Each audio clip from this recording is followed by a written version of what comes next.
Paz do Senhor, tudo bem? Sexta-feira, firme nas promessas. Sexta-feira, dia 9 de abril de 2021, dia que o Senhor já preparou, já estabeleceu, já concretizou sobre a tua vida, sobre a tua casa, a tua família. Estamos sempre lendo a palavra do Senhor, comungando a respeito, pensando a respeito, né? Meditando, trazendo a existência, a nossa contextualização, a nossa vida, o nosso momento, a nossa circunstância, a palavra de Deus, sabendo sempre que a palavra de Deus ela é permanente, a palavra de Deus é atemporal, pelo menos é o que creio, é o que eu prego, é o que eu ministro, é o que eu ensino. A palavra de Deus ela é suficientemente capaz em todos os tempos. Bom, e falando em palavra de Deus, a gente tem lido a palavra de Deus, né, Mateus, e agora estamos em Mateus capítulo 17. Já passamos por Mateus 16, onde é o ápice, né, da identidade de Jesus Cristo, ou o tema sobre a identidade de Jesus Cristo.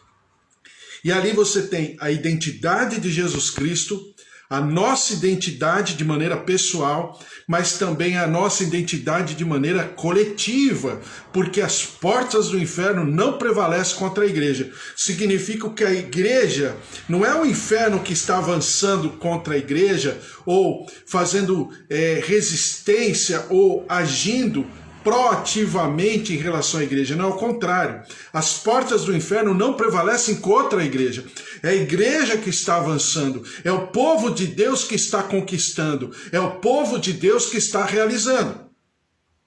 Então a lógica, a dinâmica dessa atividade como povo de Deus, como o reino dos céus, é constante, é permanente, é proativa, é próspera, né? No sentido mais genuíno da palavra prosperidade, é proesfera, né? Quer dizer, um objeto girando sem a força, né, da gravidade, mas de uma maneira contínua, agindo, avançando, conquistando, realizando, que é exatamente, né, um dos atributos de Deus, porque Deus vai avançando.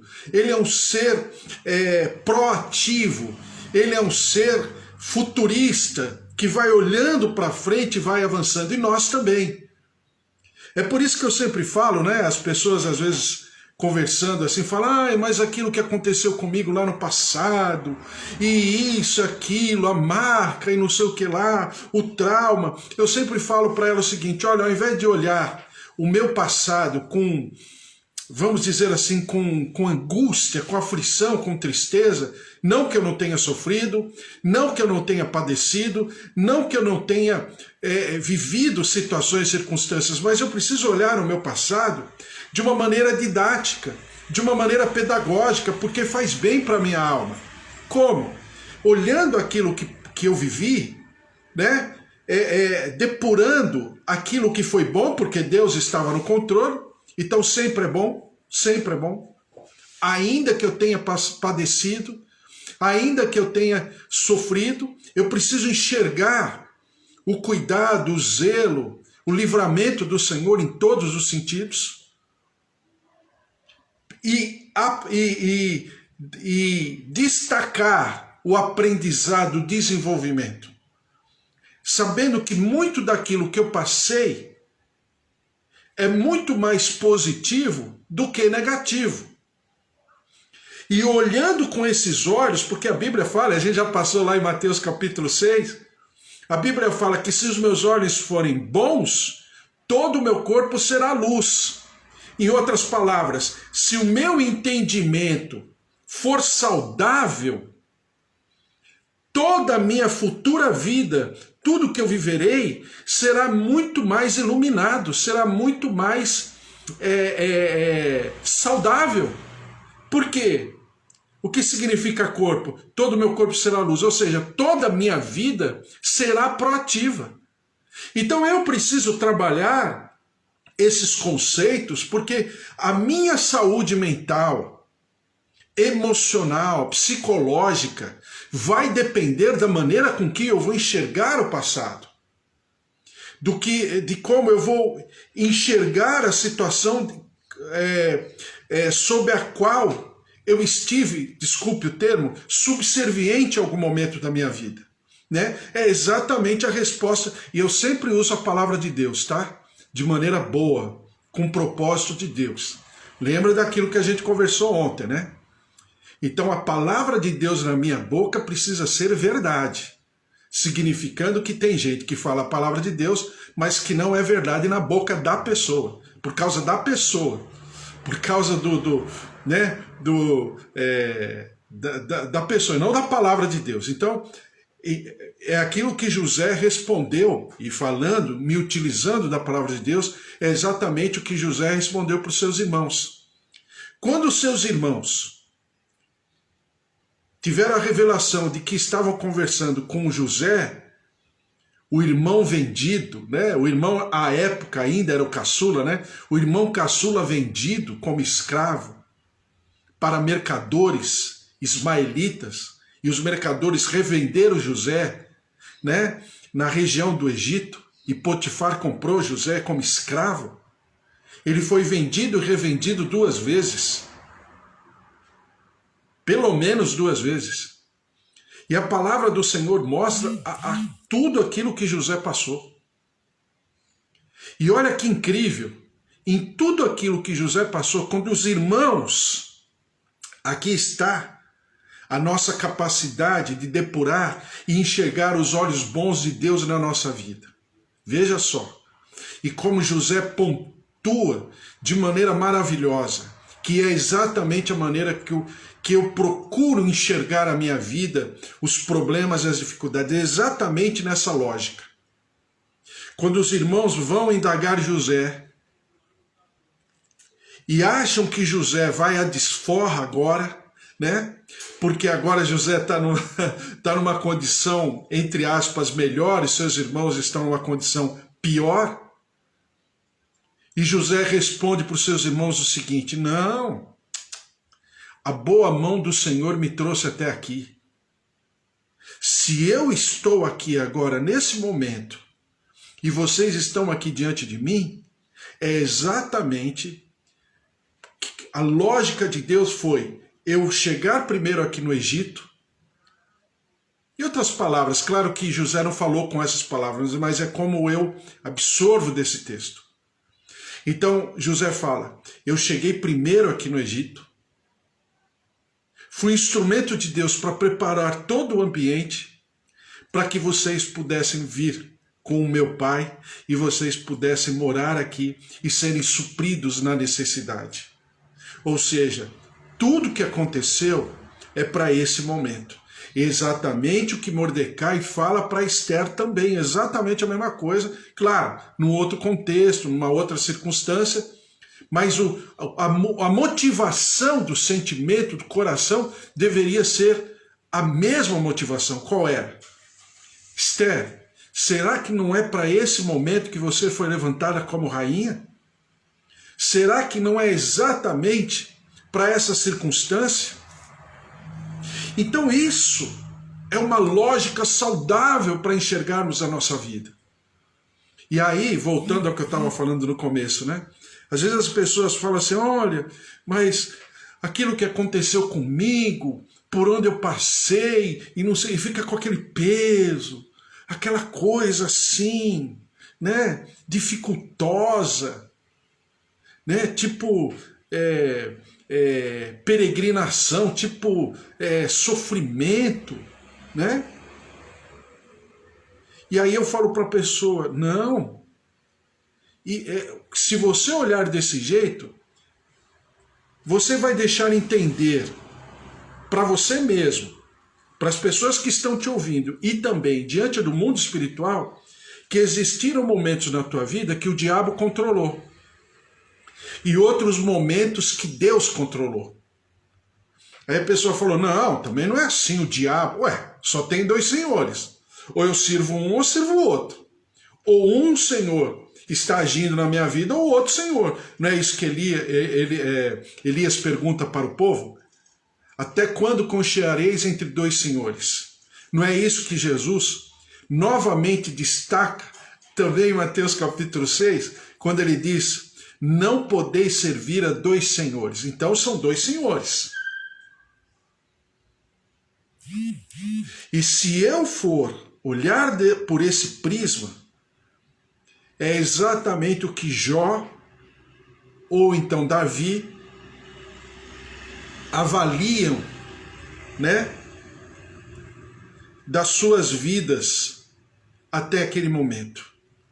Quando a mulher de Jó fala para Jó, Jó, amaldiçoa o teu Deus e morre. Jó chama a mulher de insana. Por quê? Se Deus deu bem para ele, não daria a ele também o mal? Se Deus tinha dado coisas boas, também não daria coisas ruins? Ué, tudo pertence ao Senhor. Em nenhum momento Jó atribuiu o diabo. Não obstante, a gente lê na palavra que o diabo agiu. Claro, com a permissão de Deus, mas o diabo agiu contra Jó. Em nenhum momento Jó fez merchandising do diabo. Pelo contrário, ele falou, eu recebi o bom do Senhor, eu recebi o bem do Senhor, e também vou receber, se for o mal, será do Senhor. Ele está no controle. Exatamente com Davi, quando ele saiu pela porta de trás do palácio com a própria roupa, de pé descalço. A Bíblia fala que ele subia o monte e chorava, subia e chorava. E as pessoas perguntaram, Davi, essas pessoas estão te apedrejando, quer que nós matemos, passemos ao fio da espada, cada um deles? Davi falou, não, eu recebi o bem do Senhor, não tem problema, eu estou na mão do Senhor. Então é essa lógica que me faz saudável. Ah, mas esse momento que a gente está vivendo, né? Que tragédia, Senhor Deus, né? Aonde está onde estão as tuas misericórdias? Aonde estão, né? As tuas palavras, o bem? As pessoas estão morrendo. E eu digo o quê? Nós vamos orar, vamos clamar diante do Senhor, mas o Senhor está no controle. E assim, porque Ele está no controle da minha vida, e por estar no controle da minha vida, nós vamos nos associar, comungar, como povo de Deus, e vamos clamar ao Senhor. Porque o Senhor está no controle. E se o Senhor está no controle da minha vida, também Ele está no controle da história. A despeito de, né, tudo isso acontecer exatamente como resultado do distanciamento de Deus em relação ao planeta Terra, às pessoas, a essa geração, com certeza, mas nós temos que agir e temos que andar de maneira saudável, sabendo que quem norteia a nossa vida e quem escreveu no livro da vida toda a nossa história de vida só tem um: Deus. Salmo 139, versículo 16. Então é assim que eu vivo e é assim que nós devemos viver. Dentro disso, já falei demais, mas dentro disso eu vou entrar num tema que nós precisamos entender como comunidade, como povo de Deus, como igreja de Jesus Cristo aqui na Terra, até para que nós possamos nos posicionar diante de tanta tragédia que está ao nosso redor, né? Então nós temos que nos posicionar. E é por causa disso que eu vou parar nesse tema um pouco e meditar com você para alimentar a inteligência da nossa fé. Então vamos lá. Mateus, estou lendo em carreirinha, né? De maneira linear, todos os dias um pedaço da palavra, e vamos continuar. E todos os temas, pode ter certeza, está sendo dirigido pelo Senhor. Então fique calmo, vamos ler e vamos meditar. Mateus capítulo 17, versículo 14 a 21 diz aqui: E quando chegaram para junto da multidão, aproximou-se dele um homem que se ajoelhou e disse: Senhor, compadece-te de meu filho, porque é lunático e sofre muito, pois muitas vezes cai no fogo e outras muitas na água. Apresentei-o a teus discípulos, mas eles não puderam curá-lo. Jesus exclamou: ó geração incrédula e perversa, até quando estarei convosco? Até quando vos sofrerei? Trazei-me aqui o menino.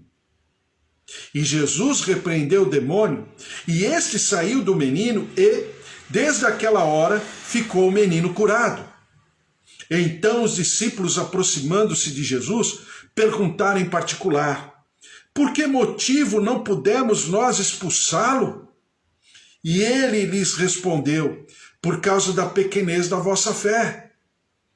Pois em verdade vos digo que, se tiverdes fé, como um grão de mostarda, direis a este monte: passa daqui para acolá, e ele passará. Nada vos será impossível. Mas esta casta não se espere, senão por meio de oração e jejum. E agora, o tema que eu quero entrar com você de uma maneira muito mais profunda. Vamos lá. Versículo 21. Claro, a gente vai discutir em outros momentos as outras situações aqui, como nós falamos de tudo exaustivamente de cada versículo, com certeza, mas principalmente versículo 21. Mas esta casta não se espere senão por meio de jejum e oração. Então, eu quero falar com você sobre o jejum, né? Nós estamos jejuando, orando pela nossa nação, pelo nosso país. Com certeza, quando chegar esse próximo domingo, hoje sexta-feira, sábado, domingo, eu vou de maneira coletiva, de maneira, vamos dizer assim, oficial entre nós, vamos estar proclamando esse jejum mais uma vez. Por quê? Porque o jejum é vamos dizer, uma condição que o Senhor nos dá para que nós estejamos praticando e, ao mesmo tempo, pontuando em alguns momentos da nossa vida e da nossa história de vida e também da história da nossa geração, da nossa civilização, por uma série de razões. E nada melhor do que nós jejuarmos a respeito de muitas coisas. Só que eu preciso pensar sobre o jejum. Eu preciso meditar sobre o jejum. E o que significa o jejum para mim, mas também o que significa o jejum para nós no coletivo, para que nós possamos nos prontificar a jejuar, estarmos de maneira coerente, consciente, de uma maneira amadurecida, né? E praticarmos esse jejum. Então vamos lá. Mateus capítulo 6, versículo 16, deixa eu ler no computador. Mateus capítulo 6, versículo 16 diz assim: quando jejuardes, não vos mostreis contristados como os hipócritas, porque desfiguram o rosto com o fim de parecer aos homens que jejuam. Estou lendo Mateus 6, versículo 16. A gente já passou por Mateus nesses tempos, então estamos com a nossa memória fresca. Em verdade vos digo que eles já receberam a recompensa. Tu, porém, quando jejuardes, lembra? Jesus começa no coletivo, mas ele pontua e destaca, né, de maneira singular. Olha lá, ele fala, quando jejuardes, no coletivo, no plural. Na segunda parte dessa porção bíblica, diz assim, tu, porém, quando jejuares, quando jejuares, unge a cabeça, lava o rosto, com o fim de não parecer aos homens que jejuas, e sim ao teu Pai em secreto. E teu Pai que vem em secreto te recompensará. Bom, então o jejum é uma prática permanente do povo de Deus. Presta atenção, vou falar de novo. Permanente do povo de Deus. Existem parte dos nossos irmãos, parte de nós, principalmente vamos dizer assim, na linha um pouco mais pentecostal, né? O pentecostal jejuam costumeiramente. Da nossa parte mais histórica, tradicional, né? Com igrejas mais, né? Vamos chamar assim, de ministérios mais antigos, até de séculos, né? não tem essa prática de uma maneira coletiva tão, né, tão usual como é do outro lado. Então, em primeiro lugar, nós precisamos entender os dois lados, porque uns, entre aspas, falam mais do jejum e outros, entre aspas, falam menos do jejum. Qual a razão? E o que nós devemos aprender, lembre-se, aprender, não é apontar o dedo para ninguém, mas é aprender e desenvolver na nossa comunhão para que nós possamos ter práticas mais saudáveis a respeito daquilo que o Senhor nos recomenda. Então o que o Senhor está falando? Tu, porém, quando jejuares. Então, significa não apenas que devemos jejuar, mas Jesus coloca isso como uma prática corriqueira. Quando jejuares. No singular, mas também no plural. Quando jejuardes, no plural. Então, ele percebe e ele preserva e ele pontua essa prática como sendo alguma coisa que foi constante no passado, está sendo constante nesse momento e será constante para o futuro, que alcançando a nossa geração. Então, o jejum é uma prática observada pelo Senhor Jesus, praticada pelo Senhor Jesus, ensinada pelo Senhor Jesus e proposta pelo Senhor Jesus, tá? Então, quando jejuares, quando jejuardes, plural e singular. Então, nós como povo de Deus já temos que entender, eu preciso, eu devo, e o Senhor recomenda, e o Senhor propõe que eu jejue. Ponto. Se alguns praticam menos e outros praticam mais, aos olhos do Senhor Jesus, aos olhos do reino dos céus, é uma prática constante, permanente e que faz parte da nossa vida, da nossa dinâmica com Deus como cidadãos dos céus, como cidadãos desse reino, súditos desse reino dos céus proposto pelo Senhor Jesus, tá? Então o jejum, pronto, é ponto pacífico. Está falando, Jesus aqui não está discutindo se é importante ou não. Quando jejuares, ou seja, é algo praticado, é algo observado, é algo permanente. Agora em Mateus capítulo 4 diz assim, versículo 1 a 4, também já passamos por Mateus 4 há pouco tempo. Diz assim, a seguir foi Jesus levado pelo Espírito ao deserto, para ser tentado pelo diabo. E depois de jejuar 40 dias e 40 noites, teve fome. Então o tentador, aproximando-se, lhe disse, se és filho de Deus, manda que estas pedras se transformem em pães. Jesus, porém, respondeu, está escrito, não só de pão viverá o homem, mas de toda palavra que procede da boca de Deus. Ou seja, primeiro, Jesus está desprezando o pão físico? Não. Nem só de pão viverá o homem, não. Então ele prescreve que haja, sim, o pão como alimento, né? Senão, o que seria de nós? Né? Aí eu posso falar para você pelo meu biotipo, senão o que seria de mim? Então não é essa a questão. A questão é, e eu sempre falo isso para você, é qual o valor que eu dou. A questão é a precificação. Eu tenho o pão físico e tenho o pão espiritual. Qual é a importância que eu dou ao pão físico e qual a importância que eu dou ao pão espiritual?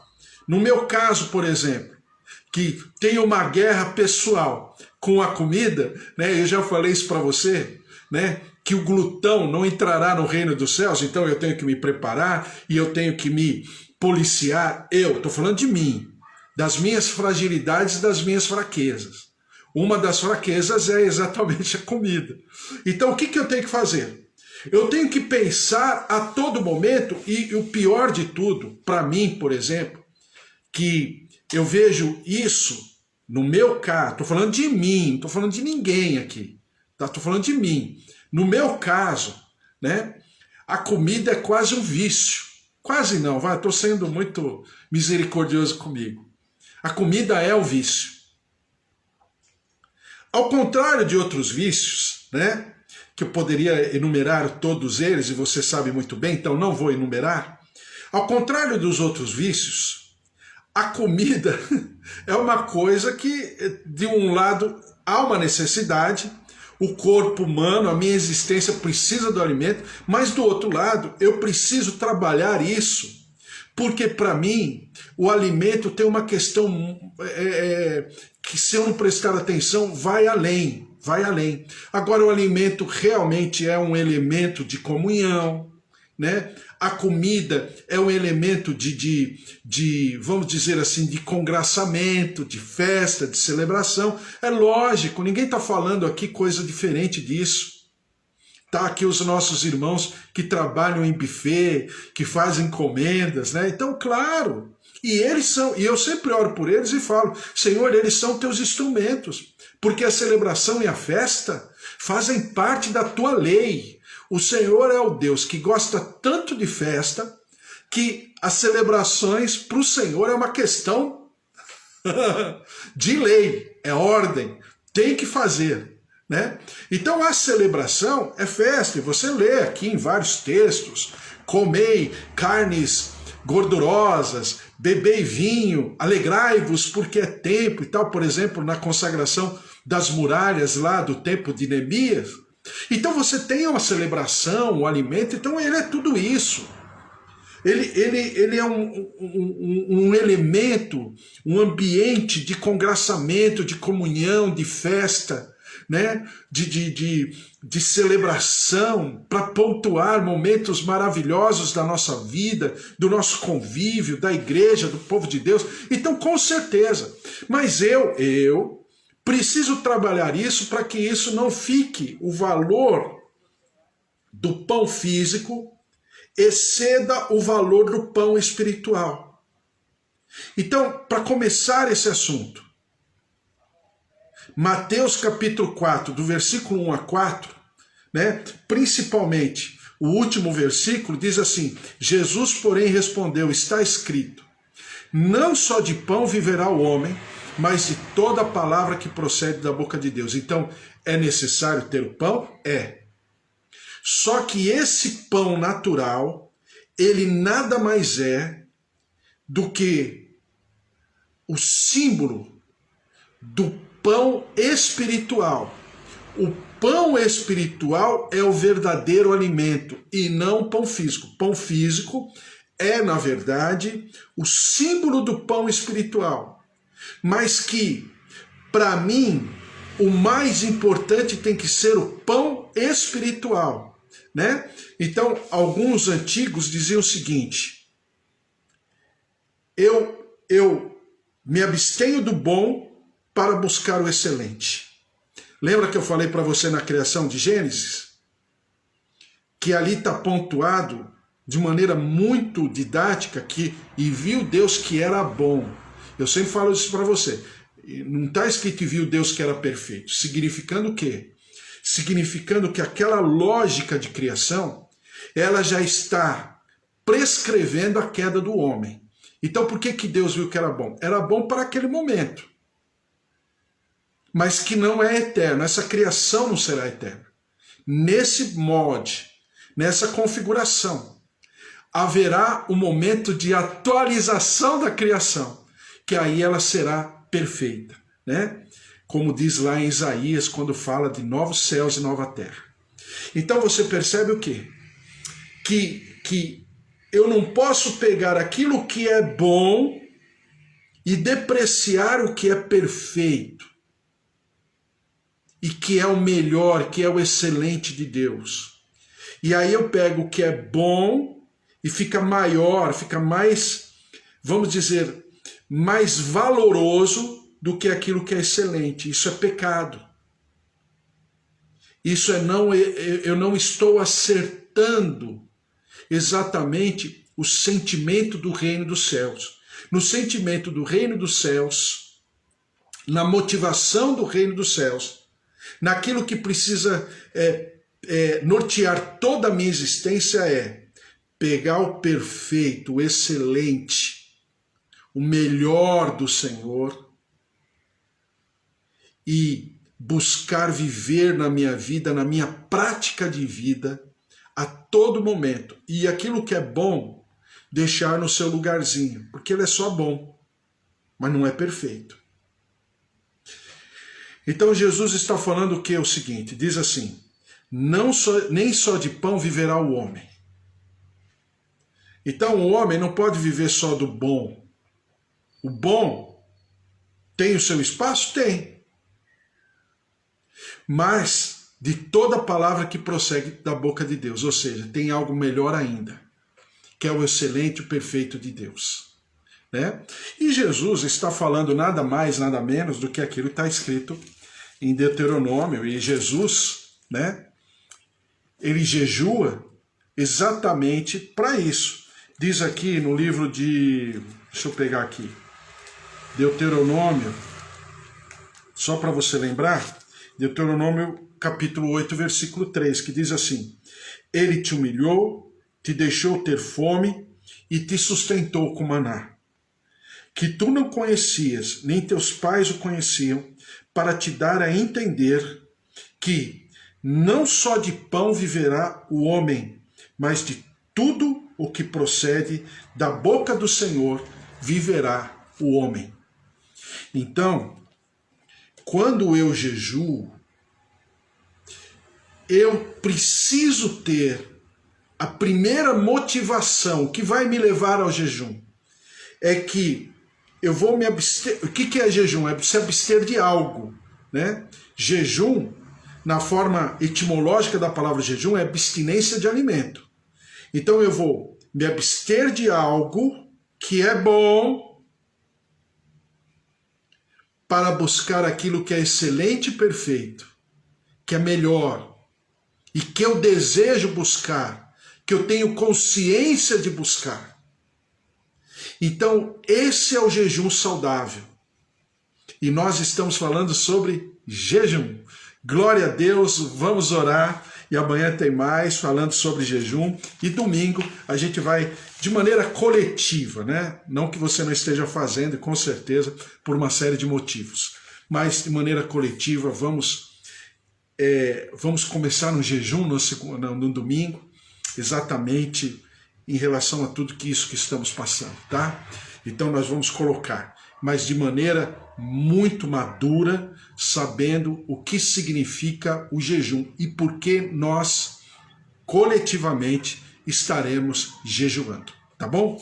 Então vamos colocar diante do Senhor a nossa casa, nossa família, a glória, a presença, o poder de Deus se derramando sobre cada um de nós. Oi Mara, bom dia, paz. Oi Bispo Antônio, bom dia, paz do Senhor. Minha tia Rosália, minha tia Alzira, meus tios, minhas tias, primos, netos, filhos, genros, noras, a presença e o poder de Deus se derramando sobre cada um. Tenho orado todos os dias pelo Alexandre, meu primo. O Senhor se derrame sobre a vida do meu primo Alexandre, de todos nós, em nome de Jesus. Oi Amanda, paz do Senhor, Fábio, Júlia, Luquinha, Deus abençoe a toda a família bendita, maravilhosa. O Senhor esteja sobre a vida, Bispo Antônio, já falei.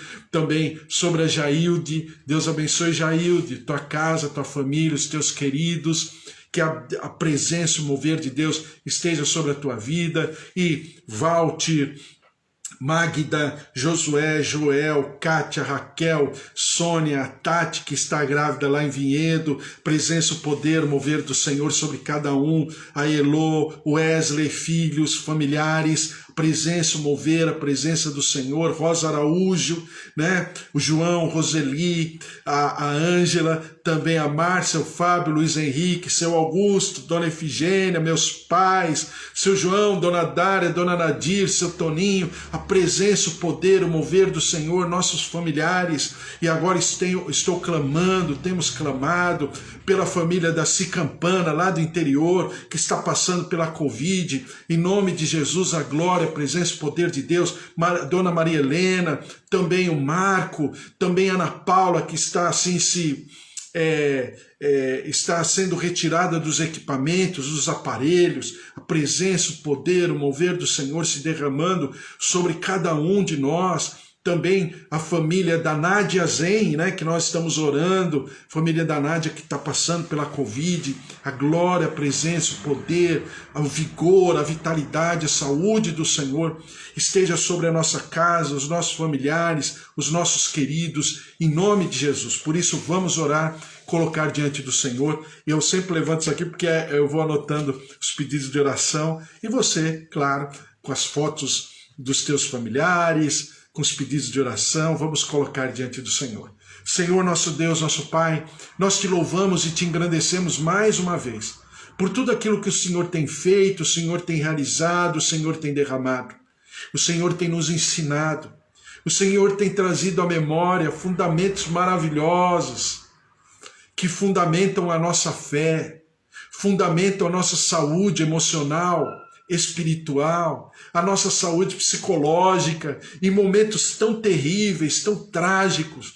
Tua graça, tua glória, por isso derrama-te, ó Deus, sobre os nossos queridos, com a tua cura, com a tua saúde. Visita-nos, ó Deus, a todos nós que estamos passando pela Covid-19, tua graça, a tua presença, o teu poder, a tua saúde, a tua resistência imunológica se derrame sobre taxas, sobre o corpo, órgãos, fígado, rins, pâncreas, plaquetas, circulação sanguínea, pulmões, vias aéreas, vias respiratórias. Recebam a vida, recebam o poder da vida, da saúde, coração, artérias, veias, tendões, recebam a vida, tireoide, olhos, ouvidos, recebam o poder da vida, o mover da ressurreição, a cura que desce do altar do Senhor e se derrama sobre a tua vida, sobre a tua família, sobre os teus queridos, sobre esse leito, sobre esse hospital. Em nome de Jesus, toca, visita, cura, renova, restaura, reconstrói, e nós daremos sempre ao Senhor todo louvor, toda honra e toda glória. Senhor, nós queremos te agradecer por essa palavra, e porque o Senhor está nos ensinando, e porque o Senhor está nos edificando, nos exortando, nos consolando. Por isso, ó Deus, dá continuidade ao mover a ministração do teu Santo Espírito, que não fique apenas no conhecimento teórico, num conhecimento meramente humano, mas que seja, ó Deus, que nós possamos mudar de patamar, que nós possamos alçar dimensões espirituais, momentos de maturidade, de crescimento, desenvolvimento, e isso só pode ser viável se o teu Santo Espírito se derramar sobre nós. Por isso, Espírito Santo de Deus, toca-nos com a tua palavra, com aquilo que o Senhor deseja nos ensinar. Perdoa-nos no nosso pecado, na nossa fraqueza, na nossa transgressão. Derrama-te, ó Deus, edifica-nos, move-te, Senhor, em nosso favor, ensina-nos, e nós daremos sempre ao Senhor todo louvor, toda honra e toda glória. Senhor, nós te clamamos pelo nosso país, pelo nosso povo. Tem misericórdia. O nosso povo, Senhor, está padecendo, se não pela pandemia em si, mas está padecendo, sofrendo por essa ameaça de morte, de destruição, por situações e circunstâncias de desespero, de fragilidade, quando não é da saúde em si, é da questão financeira, material, profissional. São tantos os problemas e dificuldades. Senhor, tem misericórdia na nossa terra. Derrama-te, ó Deus, derrama-te com a tua misericórdia, com a tua compaixão. Ó Deus, visita-nos no nosso povo, na nossa sociedade brasileira, hospitais, leitos, falta de equipamentos, falta de profissionais, gestores públicos subornados, subornáveis, corruptores e corruptos. Ó Deus, derrama-te, ó Deus, sobre a nossa terra. Tem misericórdia, perdoa-nos no pecado como nação, como povo brasileiro. Sara a nossa terra, quebra essa maldição, Derrama-te com a tua misericórdia, com o teu alívio, com a tua paz. Consola-nos nas famílias enlutadas por causa da pandemia. Senhor, em nome de Jesus, toca, visita o nosso povo, o nosso país. Ó Deus, nós te clamamos para que o Senhor faça o bem sobre a nossa terra. E nós daremos sempre ao Senhor todo louvor, toda honra e toda glória, em nome de Jesus. Amém. Amém. Glória a Deus, que o amor de Deus Pai, a vida vitoriosa em Jesus Cristo e as consolações do Espírito Santo da promessa estejam sobre a tua vida, sobre a tua casa, a tua família, os teus queridos, em nome de Jesus. Porque ninguém pode separar do amor de Deus, né? Porque se Deus é por nós, quem será contra nós? Se o Senhor é o nosso pastor, de nada nós teremos falta. Um beijo para você, até amanhã. Um beijo para Mara, Deus abençoe, Jailde também, casa, família, minha tia Rosália, Amanda, todos, Bispo Antônio, todos, a presença, o mover, o poder de Deus te dê aí uma sexta-feira maravilhosa, uma sexta-feira na presença do Senhor, porque aquilo que os olhos não viram, os ouvidos não ouviram, não subiu ao coração humano, é exatamente o que o Senhor providenciou sobre a tua vida, a tua casa, a tua família. Amém? Beijo, até amanhã, fique na paz. Tchau, tchau.